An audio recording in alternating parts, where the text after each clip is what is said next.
There we go. One. And we've got two. There's two of us now. There we go. That's better. Yes. What's up, man? Pretty good. Having fun. I just watched the video that the Inter Miami put on social media about the final of Nashville, and I can't believe it, man. That game was really, really tough, and I was feeling so proud that I was able to be there live, and having that first trophy, and it really brings me a lot of memories, even if it's only a week. Yeah, 2 weeks. It was 2 weeks ago, but it seems like a long time ago, and I'm so happy that I was able to be there. Well, we are happy that you're able to be here with us on Miami Total Football Radio, a.k.a. como decimos en español, Miami Total Football Radio. Fernando Fiore, el presidente, is in the house, ladies and gentlemen, making his first appearance. Listen, it's been tough. I have to apologize to the regular viewers and listeners because it's been tough to get going with the usual co-host. Simon is out sick. Jose and Andrea are busy. So I was like, who else is around on a regular basis who can provide some color, some analysis, some opinions? I was like, who else but El Presidente Fernando Fiore? So I extended the courtesy and the invite, and he accepted very pleasantly. So here we are. We had some technical difficulties, so thank you for sticking with us. Fernando, how are you doing? Welcome to the show. Thank you very much. I'm honored to be here with you guys, and especially with you today, since like you mentioned, it's been a difficult time for some of the members of the group. But I'm so glad to be here. Very important day also because tomorrow we're going against Nashville again. But more important than that, and there is something that I stretched today on the press conference, is that for the first time, we're going to be able to see all our fans at home getting the love back from the team and presenting the trophy tomorrow afternoon. So for me, that I always mention, and I always make sure that everybody knows that I love to be a member of the press and working in communications for the last 35 years, but I'm always feel like I'm part of the fans, and I'm always feel like I'm the connection between what was my work or my job on television, radio, and social media, and so on, and the true fan on the stand. So I'm so glad that tomorrow it will be that day. Castes, this is the closest I get to Sofia Vergara. So there you go. Fernando Fiore is the closest guy that we'll get to her. Well, I had the pleasure to travel with her for over 4 years around the world. So now you're in good company. Yeah, I'll take it. I have a soft spot for Colombians, so I'll take that. I'll take that. Broward here says, "What's up, Franco and Fernando?" Gala also adds here, which I know you'll like. Word on the street is you beat Franco in the media game, Dale. Yeah, something like that. For me, listen, guys. Let's make this one straight. I'm always the oldest player in every soccer game that I go. So for me, it's like something I say to my friends every Saturday: "Al fútbol ganamos todos." Especially when you are 63 and you still playing the game and you're still doing it decently good. So, if I get out of the field with no injuries and happy to to be able to perform decently well, because I don't want to make papelones.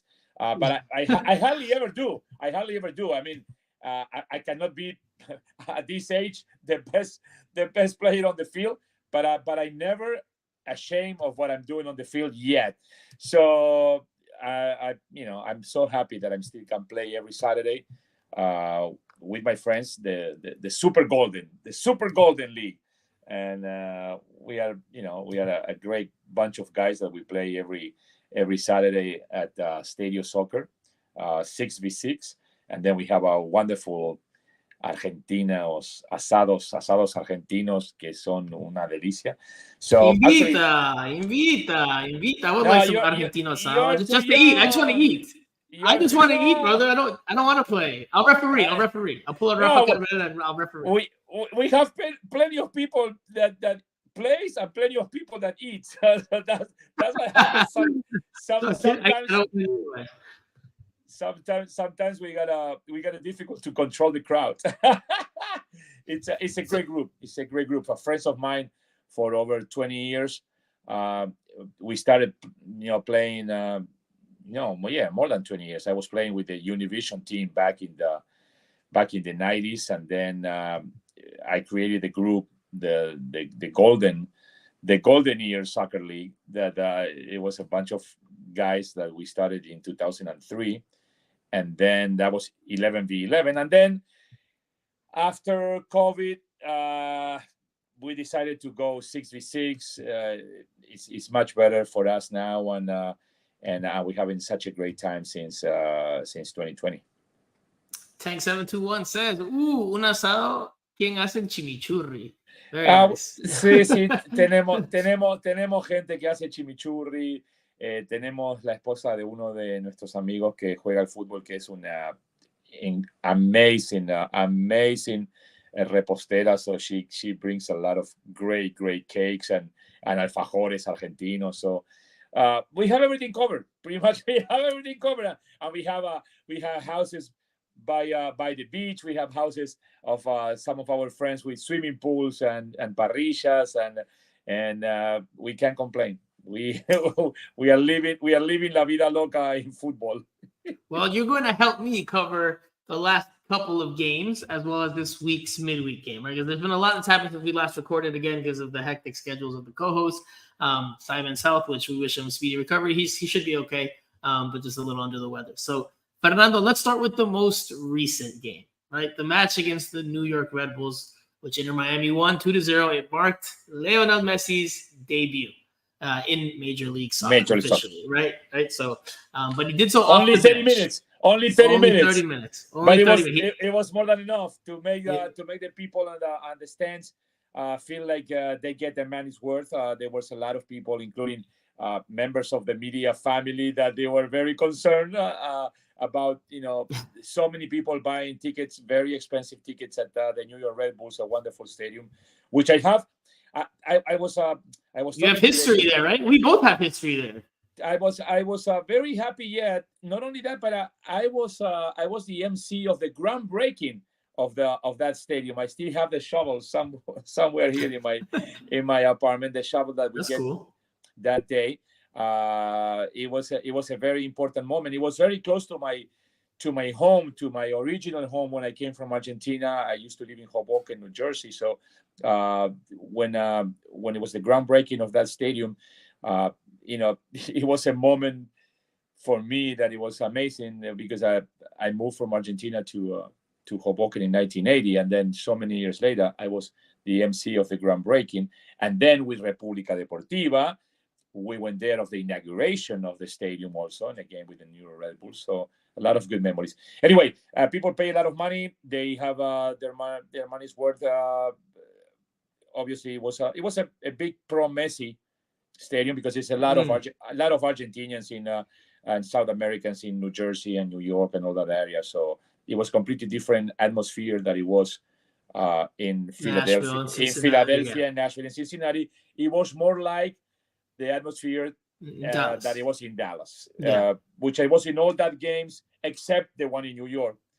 But you've been there enough. You've been there enough. But no, so Messi came in the second half. We'll get to that in a second. But I don't know if you share this opinion with me, Fernando. I know we talk football when we go to practices and we're off cameras. But to me, Inter Miami didn't play poorly, but they didn't play incredibly either. Right, the first half, the goal comes off of the second wave of an attacking set piece. Right, they had a free kick from the right, or a corner kick from the right, and it gets cleared out, and they circle it back around, and Noah Allen hits it across to Diego Gomez, who does a heck of a job on the half turn, and then scores his first goal with Inter Miami to the bottom right corner. But that's all they needed, and they were up 1-0 at halftime. Sin Messi, sin Busquets. I mean, to me, this is another example of Inter Miami has now become a very difficult team to beat. Yeah. Because even if Messi's not in there, they can still find a way to beat them. Right? They have a free kick from the right, or a corner kick from the right, and it gets cleared out, and they now this team with this group with Tata as the head coach, now they have a more clear identity and they know what they want to do, and they're just not easy to beat anymore. Like they can have the breakdowns, but they're not easy to beat. Couple of things. Clean sheet. That's something that it was very important. It was a clean sheet even without Messi and Busquets, and it was a clean sheet at the end of the game. The other thing is that this is something that, you know, right before this new era with Tata, Messi, and the whole new team, we were a very poor team. Unfortunately, you know, let's face it, everybody wanted to play Inter Miami because we didn't have an identity, we didn't have a style of play, we didn't have superstars. You know, although last year we have Higuain, that it was, you know, scoring a lot of goals and so on, but you know, it was a completely different team. So when we play anyone in the league before Messi, it was a difficult game. Now, even though Messi and Busquets don't play the whole 90 minutes, we are a difficult team for everybody else. So that's the way it is. I mean, you can't compare. You can't compare. Everything is BM and AM before Messi and after Messi. Period. Absolutely. And that's the way it is. You see more of Tata's influence this game. Yeah, obviously it's a completely different coach. I mean, with all due respect to Diego Alonso first, who he was trying to, you know, to make an identity of a team that it was very difficult during the COVID year, and you know, I have to tell you the truth. I was sad to see him go. I think that he deserved another chance, another year in 2021. Then the arrival of Phil Neville, a completely different style, completely different, you know, approach to the game. A South American, Uruguayan, more English style, right? Yeah, a much more English and style then of the football. English style with Phil Neville, and you know, unfortunately for us, for everybody, and including Phil Neville, it didn't work. It didn't work. It did not work. But for Inter Miami, it worked in that first half. I would say they were probably slightly the better of the two teams from the run of play. Not a whole lot better, but they were better than the Red Bulls. And that's important because they were away from home in the first MLS game back. This was the last place team, right? Heading into the match day, this was the last place team in the Eastern Conference with the win, the 2-0 win. They moved up a spot to 14th. So Diego Gomez scores in the first half. That gives Inter Miami the lead. They could have gone down. I'm trying to remember who had the chance. Omir Fernandez, if I'm not mistaken, had a clear chance in front of the goal, and he pushes it wide. Yeah, and he pushed it wide. Omar, he got a very clear, and although Calendar was there following the play, and it was a defender also right next to the post that he couldn't stop. Allen was in the a potential kick, but still, nevertheless, it was a very clear chance for Omar to try to convert. But hey, you know, sometimes you score, sometimes you don't. Goles que no haces, goles que te hacen. Most of the times you don't score, so you know it happened. You know, and well, it was in our favor. But like you said, I think that we played decently good. And again, this is something that me as an Argentinian listen for so long. You try to not be Messi dependent all the time, and you know it happens to Argentina, and finally, I think that by 2022 on the World Cup, the national team got that sense that Messi is the most important part of the puzzle, but you still can play and you still can be competitive without him. Exactly. And I think that's the biggest takeaway. And that's what it is. Yeah. This was the first test for Inter Miami with well, not the first one, the second one, but the first one since his debut without him, right? And seeing how the team functions and can they perform and can they compete. And I thought they did a good job. I thought they did a good job of competing. Facundo Farias, who got the start in this one, you're not going to say he was filling Messi's role, but he was the guy that came into the lineup. And I thought he did a very good job with what he showed at times. And this is only, he's still integrating himself into the group.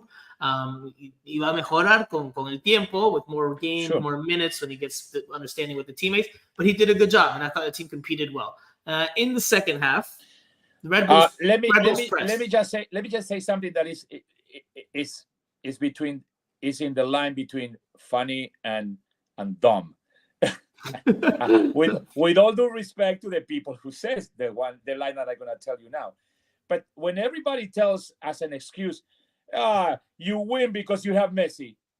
Oh, Argentina gana porque Messi es argentino. Okay, so what is the excuse? Yes, we win because we have the greatest player right now. Means that the team bought a greatest player and he plays in Inter Miami, so he's part of the team. So you can't say, oh, without Messi you don't win, or you win because it's Messi. Yeah, well, whatever is the reason, is because he plays there. If Messi would have been born in Brazil, it would be in Brazil's favor. Argentina wins because he had Messi. So that kind of excuse sounds kind of dumb. Oh, yeah, you win, but if you don't have Messi, yes, we have Messi. That's why, and we have Busquets, and like I said, and we have a better identity, and we have players that step up to the plate that in the past, they didn't get to that level, but that's the way it is. Sorry. Now you can go ahead. No, it's all good. It's all good. Please. The more the merrier. Yeah. No, so in the second half, the Red Bulls started to press a little bit more. They got a little more aggressive with their tactics, and it started to affect Inter Miami. They started to struggle a little bit. They were giving up some chances. Drake Callender had to make a massive save, a kick save on Tom Barlow, if I'm not mistaken, to keep the game 1-0 in Inter Miami's favor at one point. But once Messi came in, once Busquets came in, DeAndre Yedlin came in, then the game kind of went back into Inter Miami's favor. They controlled the tempo a bit. Didn't create a whole lot again from the run of play, but they got that control back, and then they saw the game out. So, if people are saying that Inter Miami wins because of Messi, well, this game, they didn't necessarily win because of Messi. They won because they were a team that outcompeted the New York Red Bulls, which left something to be desired. I think the New York Red Bulls, they're not having a great season, but it's not the New York Red Bulls of old. It's not the New York Red Bulls that, yes, they have their defined style, but they were a little more ruthless and relentless. This Red Bulls team looks like to be a couple notches below that. But nonetheless, Inter Miami took care of business. Now, before they got to the finish line, Messi scores a hell of a goal. Not because of the finish, but because of the pass that leads to the pass back to him. Surrounded by five I will go defenders. further back. Do you see that Jordi Alba's acrobatic ball? So you have to go back because everything was right in that particular play, and probably the punchline of this play, it's amazing because let's be honest, 9 out of 10 times the guy who receives a ball like that from Messi, and very recently in the World Cup with Molina when he was that incredible pass against Netherlands, you expect that Kremaski will shoot and try to score right there. I thought he was going to shoot. I thought he was shooting. Yeah, but I didn't expect that. I did not expect that. Yeah, 9 out of 10 people will think that. I thought also that he will shoot. The same thing that Molina did in that World Cup game against the Netherlands. But then it was a double surprise because Kremaski, for whatever reason, get a great ball back, and no one followed Messi. Probably all the defenders thought that also Kremaski would shoot, and then they completely lost Messi, and Messi just walked in with the ball. So it was an amazing goal. You've been there this morning. Tata Martino says that he was watching that pass 10 times. It's kind of strange that a coach with so many years as a coach and as a player says that this is the first time that he was watching that play for so many times. Yeah, it went through 4 people. The pass was absolutely brilliant. The pass against Netherlands went between the legs of one of the defenders, which it makes it a little more amazing. But nevertheless, this was a fantastic goal. It was a fantastic goal. It's worth watching again and again. Like Tata said today, he couldn't figure out how Messi picked out that pass because he had a sea of defenders around him. And Benjamin Kremaski didn't even spot the run. Like, it wasn't like Benjamin Kremaski was making the run and then Messi played it. Messi played the pass and then Benjamin Kremaski made the run because he's like, oh wait, I can get to this. And I mean, it was a thing of beauty. Subtle. It's not like it's un golazo, but it's an exquisite pass. Yeah. That Golazo. if you've been following the game for a long time, you understand and appreciate what Golazo. that pass is. Golazo. I'm gonna Now- put a little bit higher so I can look at higher. There we go. Okay. Barrett Harris says that goal was a perfect example of how incredible Messi's football IQ is. No one saw that pass except for him. Yep. Even Tata, right? Like you said, even Tata was like, I don't know how he picked out that pass. And Tata even was like, when I played soccer professionally, I used to really like to give assists, and I have no idea how he spotted Benjamin Cremaschi. Another sensational moment for him, and it capped a well-earned 2-0 victory that, again, gets Inter Miami out of the Eastern Conference basement. And maybe with some more momentum going towards this playoff push that they're hoping to accomplish here during these final few games of the season. Now, Fernando, who else impressed you, right? All right, we've talked about the golazo. We've talked about Jordi Alba's assist. We talked about Diego Gomez, who got his first MLS goal. I mean, who impressed you in this? Who would you say, stood out to you a little bit more? Calendar is doing fantastic. We knew from the very beginning of this year that he was playing really well. Mm-hmm. He went to the national team also. He was called up in the national team. But he's getting better and better every time. And for us that we've been there, you and me and many other of the guys that, not many, a few of the guys that we've been there on the training from quite some time. He's getting better and better in every aspect of the game. Mm-hmm. He practices a lot to play out of the goal during the scrimmages, so he gets the chance to get better and better with his feet. Also he practices that a lot with Saja, the goalkeeper trainer, that they practice a lot that one too. So he's getting better in every aspect of his game, and under the post, he's absolutely brilliant. And I love also how he goes and cut all the crosses and everything. He's a very, very, very good goalkeeper. Yeah, he's very good. I would go with just some of the more unknown or less heralded players. I would say Tomas Aviles. I thought he had a pretty good game there at center back. Made a lot of good interceptions, some good tackles, passed between the lines very well. Kamal Miller, he led the back line, and I thought he was solid. Noah Allen again got the assist, and he's dependable playing out of position because he's being asked to play as a center back when, su estatura no es para de central. He's not meant to play center back, but he's done it in a pinch on occasion this season, and he's done fairly well. Again, gets the assist on the game winner in this one. So there were some solid performances. Diego Gomez, I know Tata said after the game he thought he had a good game. I would say it's been better than a lot of the games we've seen of Diego Gomez up until this point, but I wouldn't say it was a very good game from my point. Like, I thought the first half for him was still a little rough. Take that goal aside, but the rest of the first half was pretty rough. The second half, I thought he did play a lot better. So overall, passable, but still some work to do there. Facundo Farias, again, we mentioned him earlier. Thought he had his moments. Campana wasn't bad. He didn't have any dangerous opportunities in the final third, but his ability to play with his back to goal and pass things off and fight and scrap up top, I thought that was a good. I mean, I don't think anyone really had a bad game in this one for Inter Miami. So if we move on, before we move on from this game, because you touched on something, right? And that was the crowd and the atmosphere, and it was very, very pro Lionel Messi.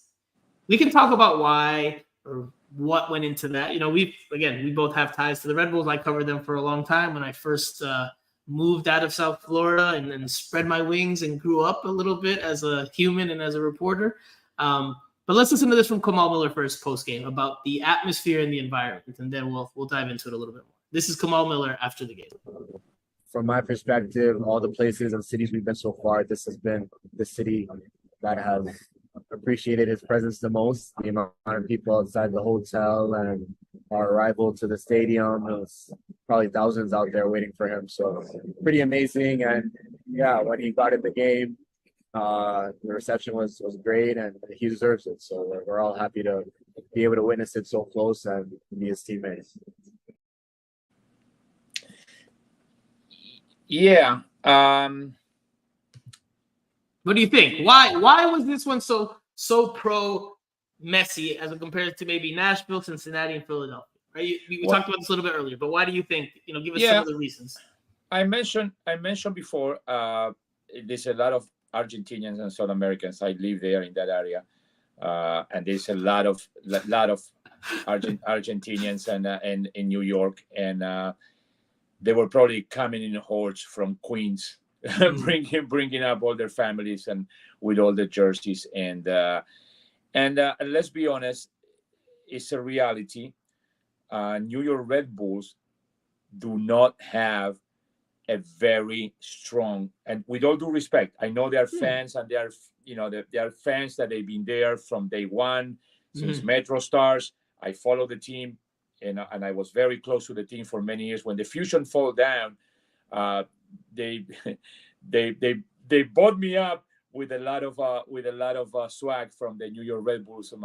I remember. I remember. I don't. You probably don't remember, but I remember when I moved there in 2012. Yeah, I moved to New Jersey in 2012. I lived in Fair Lawn, New Jersey for 2 years, little suburb next to Patterson, and then 2 years I spent in West New York, New Jersey, which for you Floridians that might not be familiar. That's what I live. That's what I live also in West New York for many years. West New York is a city a town, in New Jersey, and it's across the river from Manhattan, which is why it's called West New York. But that's where I spent 2 years of my life covering this team closely. And look, I agree with you fully. There is a very hardcore section of Red Bull fans that have been there from the beginning and that have been with the team and stick with the team through but let's be honest. Overall, there's not a whole lot. There is not the same atmosphere that you can find on Las Barras, the Nashville or the LAFC or the Inter Miami or the Philadelphia. The Red Bull fans, it's a pocket, but unfortunately, they don't fill up the stadium very often. There is a lot of reasons, a lot of excuses. They are not in New York; they are in New Jersey. Although they have a train that it puts you right there on the stadium, which it shouldn't be. But it takes forever. Takes forever. Well, but I wish we could have a team in Miami, earlier, and I will go the same way that I'm going all the way to Fort Lauderdale, and when I was a fan also. But the thing is that there is a lot of excuses. The team is one of the original teams with the Metro Stars / Red Bull. They never won a championship. They were very close. They lost to Columbus. I was there in LA on that year. So unfortunately, they have great players during the whole 20-something years. But somehow they never got to the point of being, a team that the people from New York embrace, and unfortunately it shows, that it happens. And I remember also that I was there. Also, it happened pretty much in every stadium, but I remember vividly it happened also in New York very much when David Beckham went to play there. It was a lot of people pro Beckham. A lot of hoopla, a lot of I remember. And so I love the hardcore fans of the New York Red Bulls, the guy with the Bulls and everything that he goes there and he's been there every single game. But you see, it was a lot of people cheering for Messi. And talking about Kamal Miller, he was. And unfortunately, Kamal, you were wrong. You said that the first team that it was against Messi was in Nashville, and it was not true. The first was in Philadelphia. Philadelphia, they didn't treat us well. They got obscenities when they mentioned our starting 11. They were open mouth and bad mouthing Messi and the team the whole 90 minutes. So and they were very cocky in the beginning, thinking that, hey, this is our fortress, we never lose here in Philadelphia. So Kamal Miller probably was concentrated on the game, but it was on the stands. And before Nashville, Philadelphia fans, they were nasty. And I think this is perfect. That's the way it should be. You are from Philadelphia. You love your team. or you are from Nashville or from Cincinnati, Messi is a great player. You love to see him on TV with the national team or with Barcelona in the past, whatever. But if he plays against your team, man, hey, make them feel that he's not welcome. Well, Steve Munoz has a good point here. Steve Munoz says to you down below, Red Bulls have less fans than Miami FC. Now, I think that's obviously being tongue-in-cheek and over-exaggerating it, of course. Yeah, but look, I mean, listen, the reality is, and I've covered this team up close, the team has been deteriorating in terms of its footprint in the New York and New Jersey market. One, because New York City FC came to town. So that took away a good portion of it. Champions. That became champions. Even though they play in a baseball field, they're in the Bronx. They are right there. You know, much more accessible. They've won. Yeah. That's not to say they don't have their own issues, but anyway, this is some of the reasons why the Red Bulls have struggled. I mean, the Red Bulls are also owned by Red Bull Global, right? So they're just one team in a bigger portfolio of teams, and because of that, you know, well, resources. New York City FC too. New York City FC also got the same situation. But they had a better luck. They had a better luck. They have a better luck, and they were champions. Red Bull couldn't be champion, like I said, in 2000 and when they played the Columbus Crew. They also have good teams with Thierry Henry and with Yorkaev, and they have a lot of good players. Tim Cahill, Rafa Marquez. See, but sometimes, Rafa Marquez didn't play well at all during the tenure in Red Bull. But they invested money. They used to invest money. Now they don't invest money. Now they don't invest money. It didn't work. They got away from what was the bread and butter initially, which was star players. The Red Bulls and the Galaxy were the two teams, right? Like what Inter Miami is today, that's what the New York Red Bulls and LA Galaxy were a long time ago. And Red Bulls didn't keep that up. They try to go for a different type of style and way of building a team, and that initially led to some competitive results and seasons. They won some supporter shields, the first piece of hardware in the franchise's history. Yes. But not enough. But there wasn't enough. It's not enough in MLS where you need that star power. You need to have a difference maker on the field. It's not enough just to have a collective. And where your name says New York. Exactly. Again, with all due respect, when your name on the team says New York or LA, then the people expect more, because there are cities, towns, or whatever you want to call them, in the jargon of sports, or like Boston, like, those cities that, they have tradition and they want winners. That's it. Period. I think the international factor also comes into play, right? New York is a more international market than you would say Nashville, or you would say even Philly. Right? So since there's more international seasoning, you're going to get a lot of Latin American fans that are going to go root for Messi. Like it's just normal. It's natural, right? Like in Nashville, I mean, I don't know the demographics, but I mean, from my just walking around, I didn't see as many Latinos in Nashville, and I don't know if you saw as many Latinos in Cincinnati as you would in New York or in New Jersey, or in Chicago. So I think that's another part of it. But anyway, we'll move on from the New York Red Bulls. We'll go to the game that happened now almost a week ago now, and we have to talk about it because we didn't get to touch on it yet here on Miami Total Football Radio, which was the draw against FC Cincinnati. It was a 3-3 draw that went to penalty kicks, and Inter Miami did it again. They survived their third penalty kick shootout in, I don't know, the last 3-4 weeks, which is, I mean, I didn't think they had it in them, man. I didn't think they had it in. I was like, all right, they've won two. At some point you're going to lose one, and yet they stayed perfect from the spot. If I'm not mistaken, this is going off the top of my head, they've taken 21 penalty kicks in these three shootouts. They've only missed one, and that was Victor Ulloa against Nashville. And it was the fifth. It was the fifth penalty. But other than that, they've been perfect, which is like, that's incredible, man. I know penalty kicks are high percentage, but to score 20 of 21 is commendable. It's a big reason why they've had as much success as they've had, as much as Messi's been a part of it, as much as Busquets and everything else you want to talk about. The fact that they've been so composed when the pressure is at the highest. I don't know if you can say that's a Messi effect, because everyone has to lift their game because they're on, like, I don't know what the psychology is behind it, but it's remarkable that they only missed one out of 21 takes so far. It's pretty impressive. That it's very interesting what you just mentioned, because again, I understand there is a lot of haters. I understand there is a lot of excuses that they put on, and I'm gonna mention a couple of those again, that I say excuses / bad takes, bad takes. But it's interesting what you mentioned, because in those series of penalties, even that Messi makes magic, even the Busquets great game, Jordi Alba and the whole team and calendar.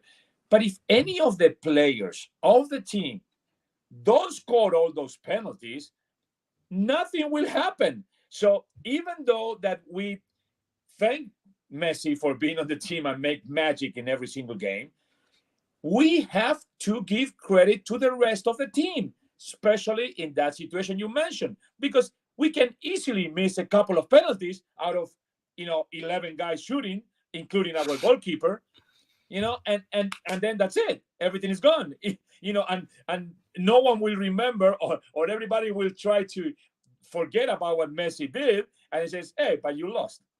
It wasn't enough. It wasn't enough. It wasn't enough, right? It wasn't enough. So that was one. And the other thing that I mentioned that it was kind of dumb from the very beginning is because actually in the very beginning it was okay to say that, hey, Inter Miami plays home every game. Hey, we play 4 games in, 4 games out, completely even. We play 4 games at home, 4 games out, and we still won the League's Cup, and we still make it to the final of the U.S. Open Cup. So those kind of excuses, they get lame, at one point. Yeah, because we play in the beginning of the League's Cup. It was that, the first 2 games were home because we were playing Cruz Azul and Atlanta. And then, you play against Orlando, you play home again. But then it even up playing, away, especially the final, and especially the semifinal with Cincinnati, which was very difficult too. And we still, came victorious. So there are so many excuses that they are getting old now, and they didn't age well.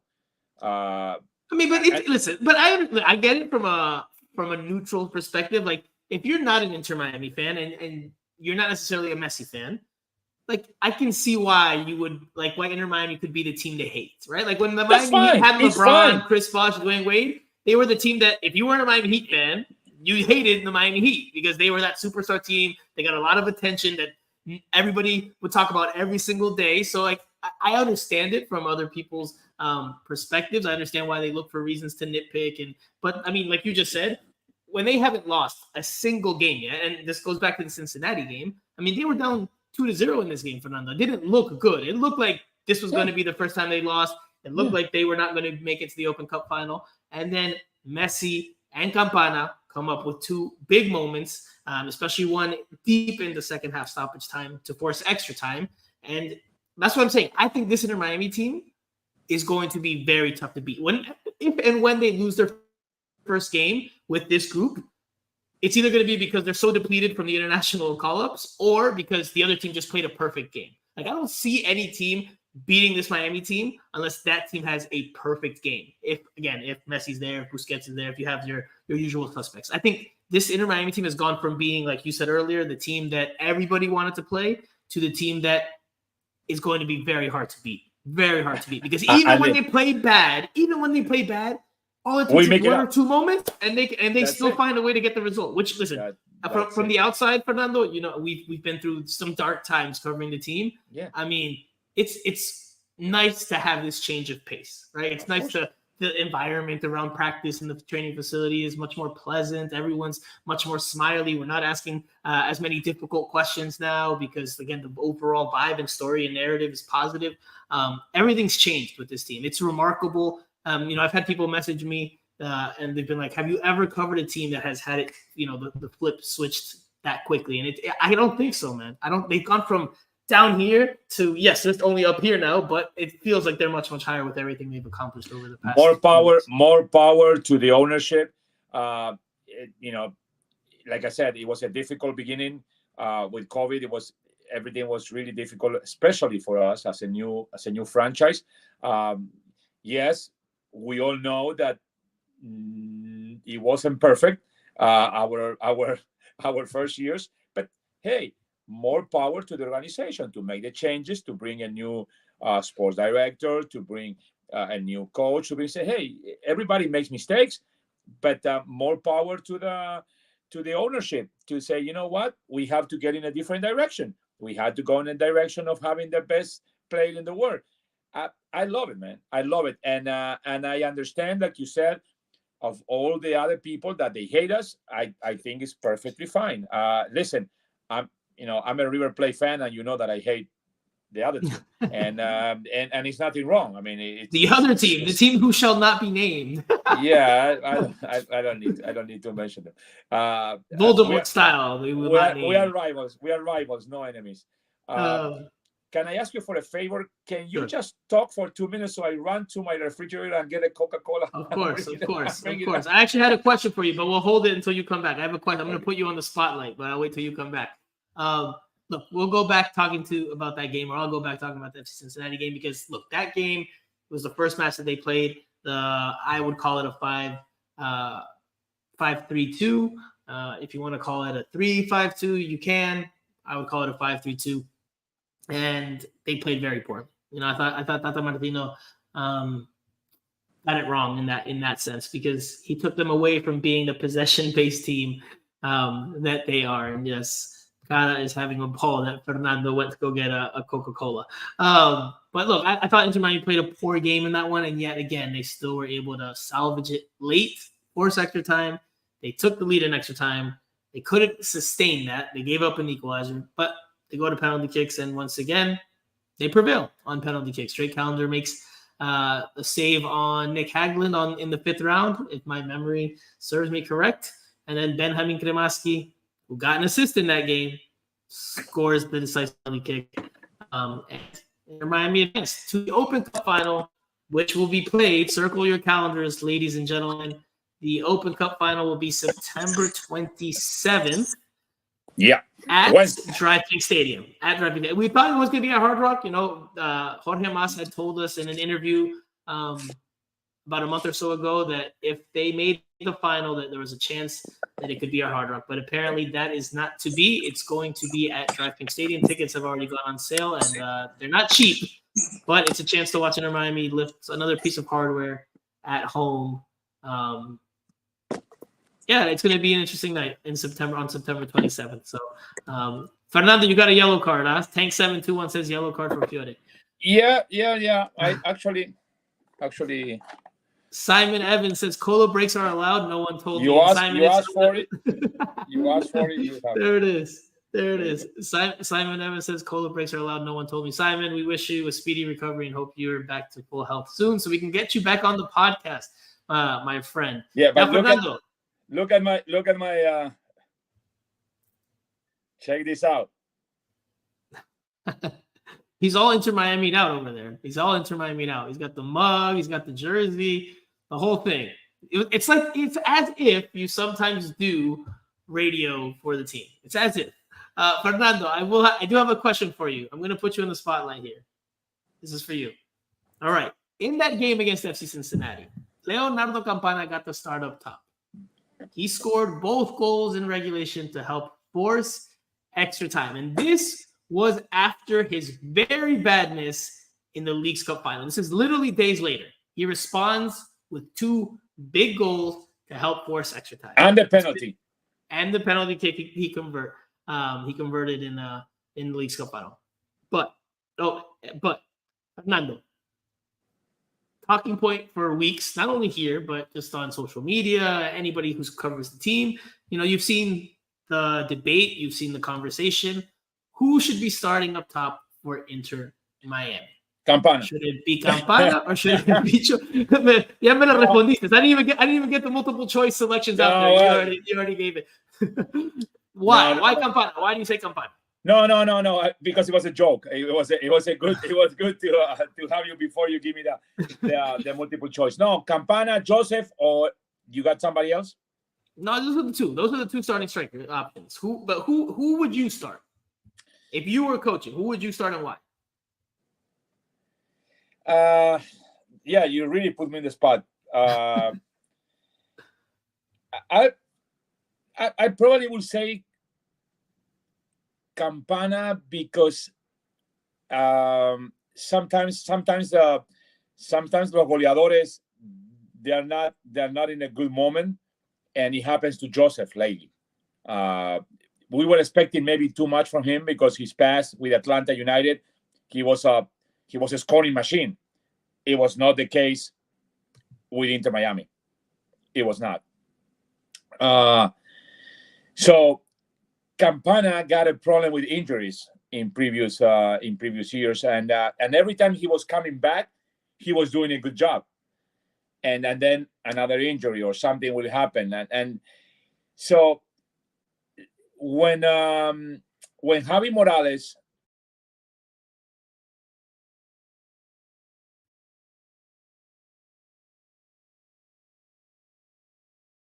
Did we lose Fernando? Is he still there?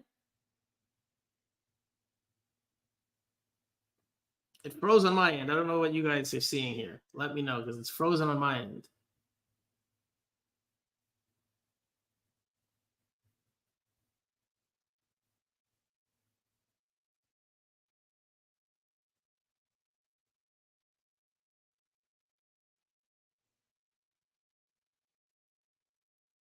It's frozen. I don't know what happened here.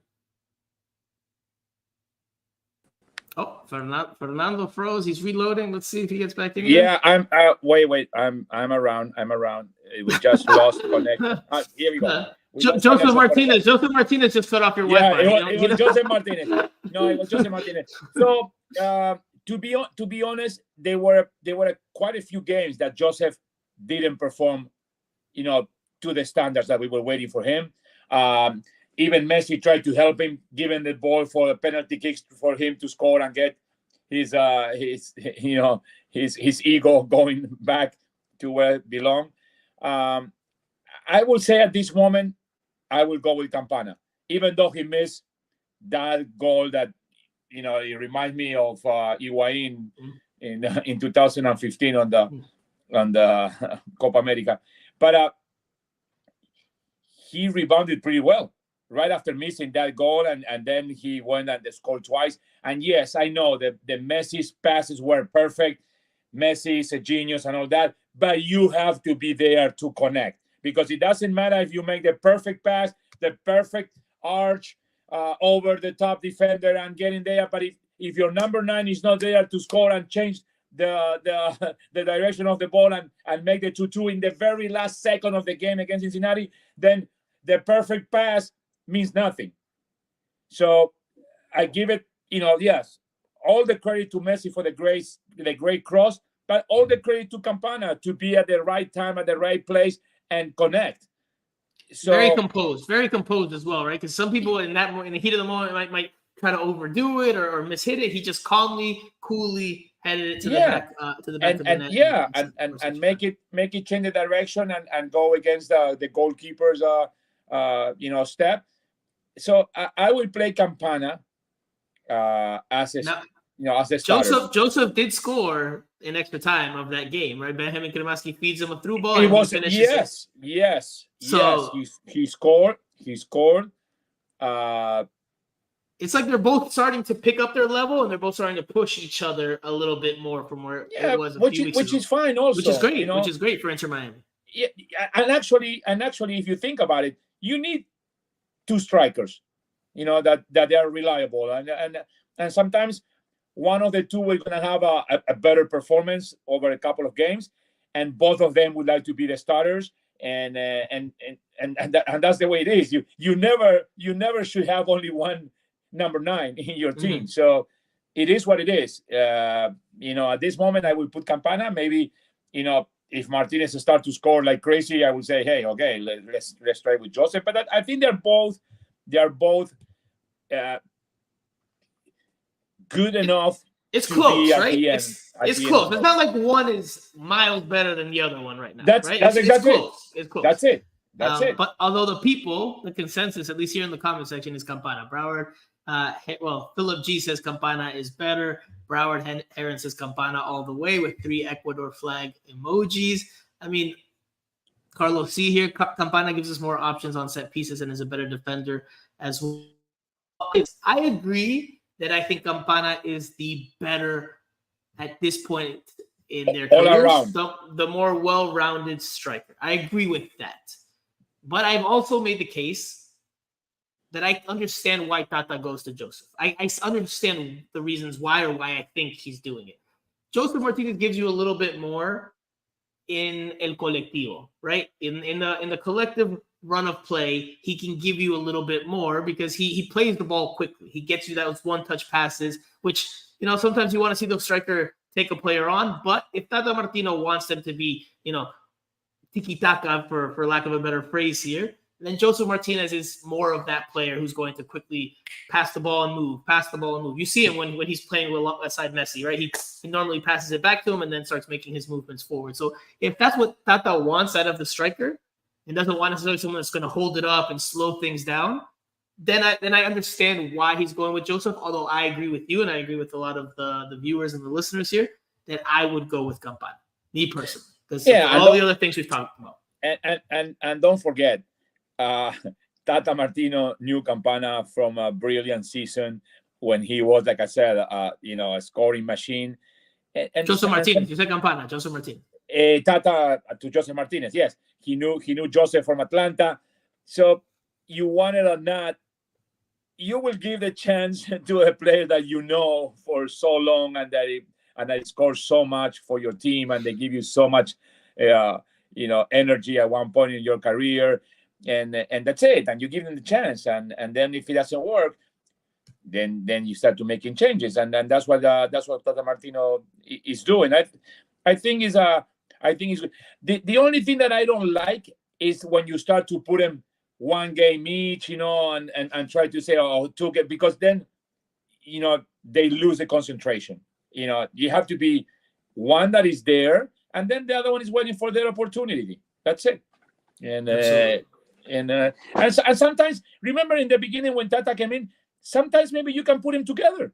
That's the other option. But Tata said, Tata lo dijo hace poco. Tata said, and this is the bilingual show, so Fernando, feel free to speak in Spanish as well. No, but Tata did say recently in a press conference that it's unlikely, barring a late game circumstance, that you're going to see them play together up top. Like unless they're looking for a goal and trying to get back into a game or win a game late, that you're not going to see. It might happen.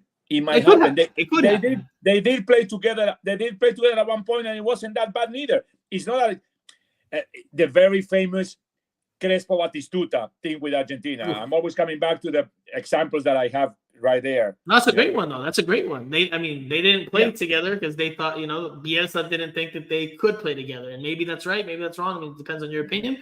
But they didn't play together all that much. So we'll see what Tata does this week. Let's switch gears now to the midweek match, right? Which is Inter Miami versus Nashville SC at Drive Pink Stadium in Fort Lauderdale. Inter Miami hosts the fellow Eastern Conference team who they just played in the League Cup final just 2 weeks ago. So less at stake here, but Inter Miami is still trying to push into the playoff picture. So they need the 3 points. Now Nashville SC came off the biggest loss in franchise history, if I'm not mistaken, losing 4-0 to Atlanta United this past weekend. So they'll have something to prove. I mean, Fernando, we expect the same game, right? Overall, the same game plan. Nashville's going to try to be tough to break down. They're going to try to, hinder and harass Messi and Busquets and not let them play. But from Inter Miami's standpoint, yes, they're going to be possession-based.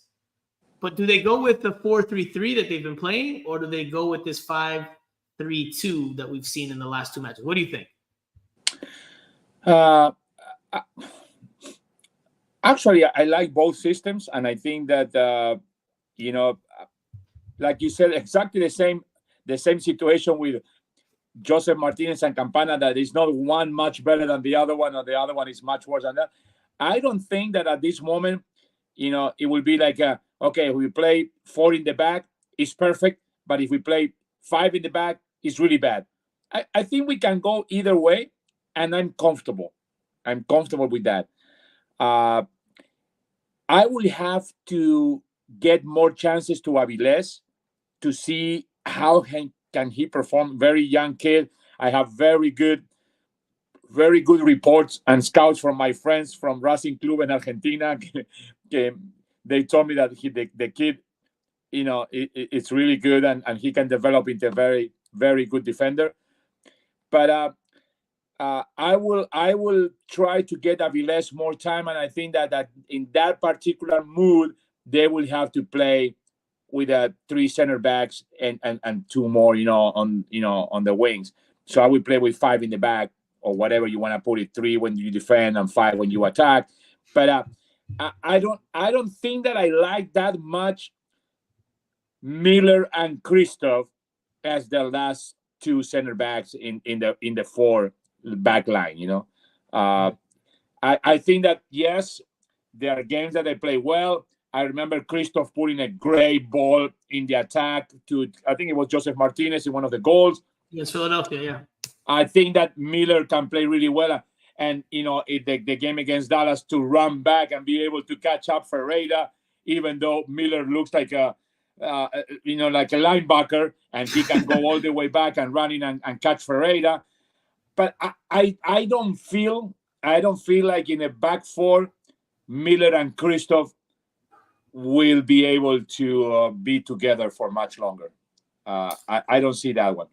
I think, this is my opinion, I think that it's going to be Christoph and Miller the rest of the way this year. And I get the argument that they're maybe a little too similar. Now, Miller's a much more athletic, but they're not necessarily center backs that complement each other. One's a physical specimen and the other one's a reader of the game. They're kind of similar. They have similar strengths, although different skill sets.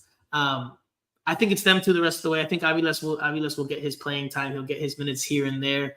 But I think there's going to be the 2 veterans. I think they should go 4-3-3. I think they will go 4-3-3 on Wednesday night. Listen, the 2 games. I like the 4-3-3, but I don't like Miller and Christoph together. That's my point. Well, Christoph is definitely slow, and when you play a 4-3-3 and you have a high line, he's not going to make up a whole lot of ground when the ball gets in behind it, which I get that. I get that 100%. I think Christoph, after this season, it's a very good chance he loses his starting place in the lineup. Absolutely, after the season, once you have a little bit more time to work with the young guys. For Wednesday, I think it's 4-3-3. I would like Dallas. I would like Aviles in a 4-3-3 and see how he develops, because like I said, we don't see enough of him, so we don't know. But in my humble opinion, we already saw enough of Christian and Miller together, and somehow I would like to have a different partner for either one. Gusechi is with you. 4-3-3, Aviles and Miller. Gusechi, 72. This is exactly what I'm saying. I would like to see probably Aviles and Miller, and give them the chance to be those 2, the center backs. And I think the veterans are going to go. I think I would go with the veterans myself. Just again, you want to go with tried and trusted. I think again you got to go 4-3-3. When Inter Miami has gotten away from being the possession-based team a little bit against Dallas, they got a little bit away from that, and then against Cincinnati, when they changed the formation for the first time, I thought they got a little bit away from that. They've struggled from the run of play. I think you go back to the 4-3-3. Messi and Busquets are expected to start again and get back into the lineup. I have questions about Jordi Alba because he's been starting a whole lot. I know he had a good game last game, but maybe you put Noah Allen back out there on the left back spot instead of at center back. You got to keep the rotation going a little bit, but I think it'll be a 4-3-3. I think it's going to be mostly the usual starting lineup that we've seen for much of the League Cup. El equipo que sale de memoria, right? I think Benjamin Kremaski comes back into the mix. El equipo que sale de memoria worked really well for the first 7 games of the League Cup. That's why I don't think it changes. I don't think everyone's gotten some rest now. Everyone, a lot of the players have gotten some rest now, or at least a little bit of rest. I think Tata will go back, especially with the international break coming, and it's a home game. I think they go back to that 4-3-3. Fernando, one player who will not be in uniform on Wednesday night is Gregory, who apparently had a setback in his recovery from his injury. Now, we talked about this today, post-practice. Let's listen to what Tata said in Spanish. I'll do my best to translate or to paraphrase what he said afterwards, but this is what Tata said when I asked him about what's the latest with Gregory, who had been doing some individual running drills with a physio trainer or a trainer out on the field, but then over the last couple of weeks just wasn't around anymore. He kind of disappeared. So this is what Tata said about Gregory. Tata, ¿no puedes actualizar sobre la situación de Gregory? Hace unas semanas lo vimos aquí haciendo trabajos individuos, pero en las últimas semanas no lo hemos visto aquí haciendo trabajos. Le tuvieron que sacar el tornillo, y ahora tiene algunos días más para recuperarse de esa pequeña cirugía. Después ya empieza a trabajar con cierta normalidad. Bueno, si no hay ningún contratiempo, esperamos que octubre pueda ser una buena fecha para que pueda empezar a trabajar con nosotros. Gracias. Buenos días. Gracias. Octubre means that he's missing this year, period. He said hopefully, right? He said, oh, you know, si no hay contratiempos, if there's no more setbacks, no more issues, hopefully in October, Gregor will be ready. So it sounded like he had a setback. They had to take the screw out of his foot area. I think is what, where the surgery was, if I'm not mistaken. So if he's not going to be training with the team until October, like you said, even if they make the playoffs, it's tough to see him regain his starting spot at that point on a consistent basis. Because, I mean, you're going to integrate someone who hasn't been playing, who's out of form. Look, there's no denying what Gregory can bring on a defensive side, but I think it's tough to see him get a whole lot of playing time the rest of the way, given this latest bit of news. But unfortunate for him. Jean Mota will also not be in uniform on Wednesday, from what sources told me. He was not at training on Tuesday with the rest of the team, and he did not dress this past weekend. All this after starting last Wednesday against FC Cincinnati. He had a very poor game. Clearly le faltaba fútbol. He was out of rhythm. He hadn't played in months because of his injury. So not sure if he's suffered another injury or what's going on, but he from what I've heard, is not going to be available on Wednesday night. Before we begin to wrap up here, Fernando, there's couple more talking points. A couple more. One is the stadium, which we'll get to in a second. There's this one on something Tata said today, which I thought was very interesting, and it kind of flew under the radar in terms of like the media availability in the moment. But then once it got to social media, it made a lot of noise because it shed some light into MLS scheduling and what may happen in 2024 and beyond. This is what Tata Martino said about the scheduling for next year and potentially not playing through international windows. ¿Crees que debería ser uno de esos los cambios que debería de aportar la MLS, especialmente en esta etapa final del año, no jugar en la fecha fija? Tengo entendido que para el siguiente año lo están analizando. Es probable que eso suceda. Tata, ¿qué esperas del miércoles, del partido? ¿Cómo? ¿Qué esperas del partido del miércoles? Nashville. Yes, that's something that you have to be in consideration, because more and more the Major League Soccer is proud that so many players going to so many national teams, which is a great thing for the league to have players going to every single country around the world, in CONMEBOL, in CONCACAF, in UEFA, in Africa, in everywhere. But with the same token, because of that, then if you don't stop in FIFA windows, it means that a lot of teams suffer a lot, especially the ones that are successful like us now. Yeah, so I mean, I think that's a big part of why this may be under consideration. Because Tata says he's under he has the understanding that they're analyzing that, and it's likely that they won't play through the international window next year. That raises a lot of questions with the schedule, because they still have Leagues Cup, there's Copa America next year. I mean, the schedule is going to be very congested. Yes. So we'll see how it all works out. But if that does happen, I think it's a step in the right direction, because you can't have, like we're about to see potentially, next week, Inter Miami missing half a team and having to figure out how to piece together a match day roster, just because there's so many players gone on the international break. And the more international MLS gets, the more things like this are going to happen. It hurts your product. I mean, who wants to go pay tickets to go see with all due respect, a second team when the star players are missing, the international players are missing? It's clear drop off in quality. So I think that is the right step. Hopefully MLS does the right thing and makes that move. Well, if you ask me, then maybe what we have to start to get into consideration is to have a schedule that is more aligned with the rest of the world than the schedule that we recently have with the MLS, that we have it pretty much from the beginning of the league. I mean, when you think I about find it, that hard though. I find that hard with the weather and everything. I think that's going to be too difficult. I think that's one Yeah. step too many at this point. One step too many. Let's start with not playing through international windows and then figure out if they want to. Yeah. It's a lot. It's so much. There are so many tournaments and there's so many games and new things like the Leagues Cup, a whole month stopping both leagues. That's something that that is unheard of pretty much in the rest of the world, that you stop the league in the middle of the league for one full month to do an international tournament with your neighbor. I mean, it's something that unprecedented. Obviously, it's a great economical tournament, and everybody makes tons of progress in their cash, but it's something completely different than the rest of the world. I don't say that you don't have to follow the world in everything, but like you said, it's going to be difficult. How are we going to play the Leagues Cup next year with Copa America being in the whole month? I have no idea. When are they going to put it?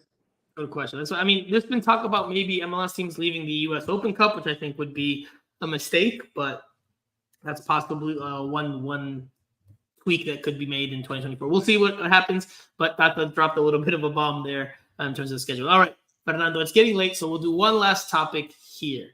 Okay. Let me get a picture before we go. Okay, of course. Esa sonrisa. Happy birthday, smile. But Kyle says it's about time MLS does that, especially so the cash cow does not miss games. I mean, that's another reason, right? You don't want Messi being off on international duty with Argentina and missing MLS games where you miss out on revenue at the stadiums, you miss out on viewership on Apple TV, et cetera, et cetera. I mean, you want him to be around for as many games as possible. So this is one way to fix that.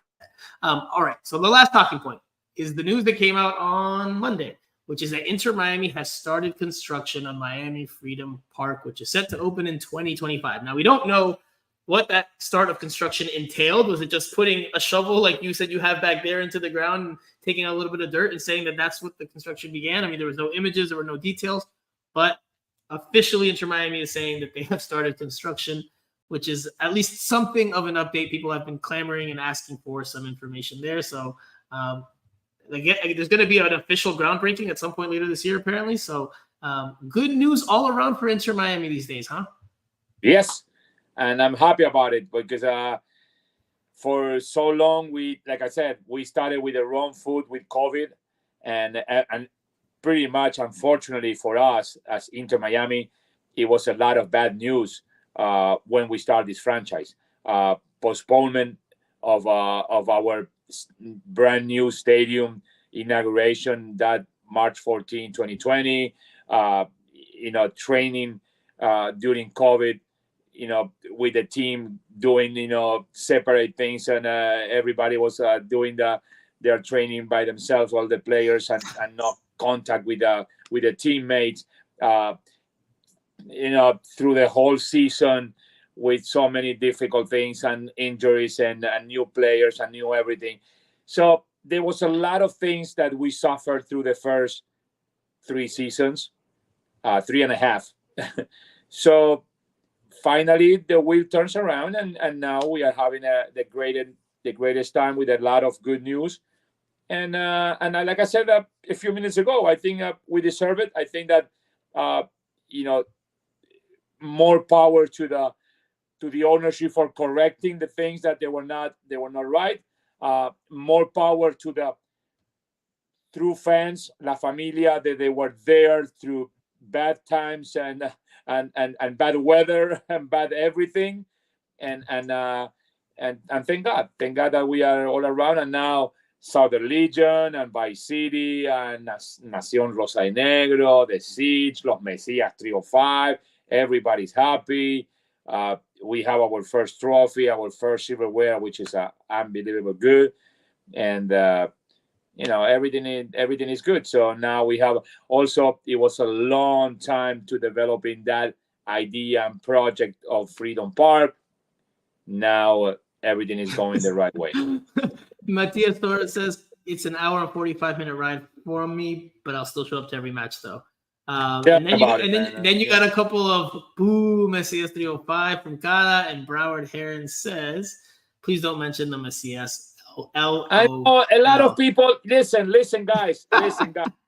Listen, guys. I know that many people. Listen, I've been with this team, and I've been with a supporters group from day -100. I was there with the Southern Legion friends when there was no team, no colors, no nothing. That we got together, 20 of us, to watch the MLS Cup in the bar. So I know what it is to be on the fans. I mentioned the Messias, and don't tell me what I can mention and what I cannot mention. It's because there are guys that, yes, they follow Messi. Hey, let him be. Nothing wrong with that. And that's it. So let's have peace and be happy and enjoy the good moment. El Presidente is also the peacemaker. All right. Of course, man.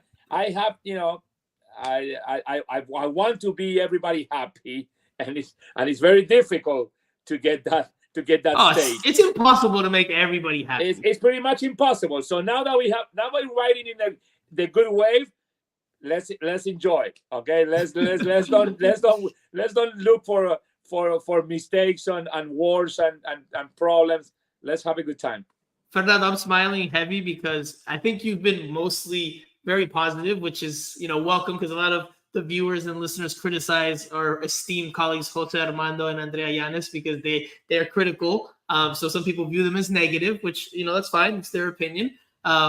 So you're the opposite here. But now with this last little opinion here, you're going to definitely rub some people the wrong way. But hey, it's part of Fútbol es Pasión. It's about opinions. It's about our, not everybody sees the game exactly the same and sees things. So perfectly fine. That's what the whole part of this show is about. It's why we, talk with everyone here in the comment section. We want all the opinions. Nothing soccer related gets censored here. Fernando, I'm going to ask for two things before we wrap up this show. I'm going to ask you for a prediction for Wednesday. Inter Miami versus Nashville SC. Give me a prediction. No prediction. No.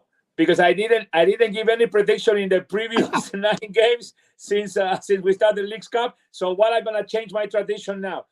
Let it be, man. Let it be. Let's go, enjoy it, and hopefully we will become on top. Okay, all right. Well, then I have to ask for the second one though. You have to do this one for me. It's Miami Total Football Radio, but I named it in a bilingual way so that it could also be said in Spanish. So a very common thing for this show, as you probably heard early on, is me saying Miami Total Football Radio, rolling the R's and everything. Fernando, you are a fluid Spanish speaker. This is easy as cake for you, but we want to hear your version of Miami Total Football Radio for the people. One time. El Presidente, take the floor. Esto es Miami Total Football Radio. Hey, muy bien, Fernando. Muy bien. Thank you, Fernando. That was spectacular.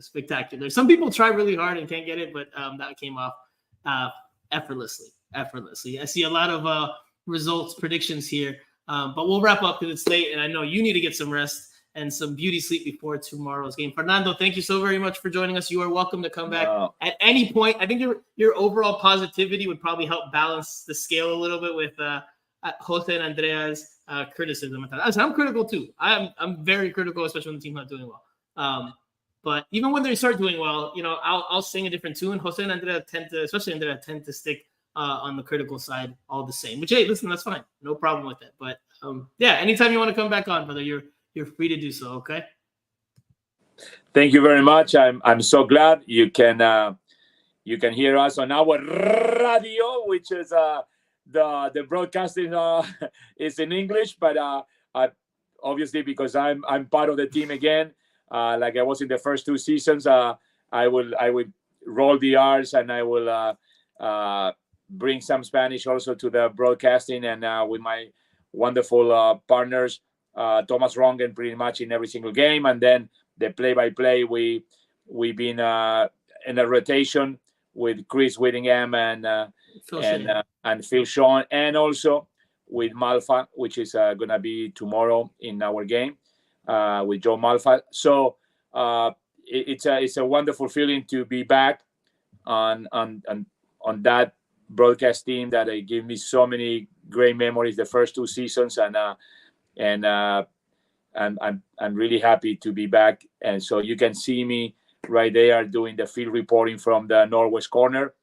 I will be there tomorrow, the pregame, and during the match, halftime, postgame, and we go from there. So thank you very much, Franco.